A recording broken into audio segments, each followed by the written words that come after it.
సంతోషమైన రోజు. భీమవరం నియోజకవర్గం తెలుగుదేశం పార్టీ ఆధ్వర్యంలో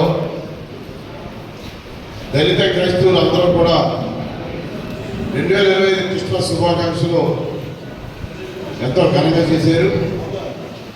మన రాష్ట్ర ముఖ్యమంత్రి నారా చంద్రబాబు నాయుడు గారు, లోకేష్ బాబు గారు, మన పార్టీ జాతీయ ప్రధాన కార్యదర్శి, తెలుగుదేశం పార్టీ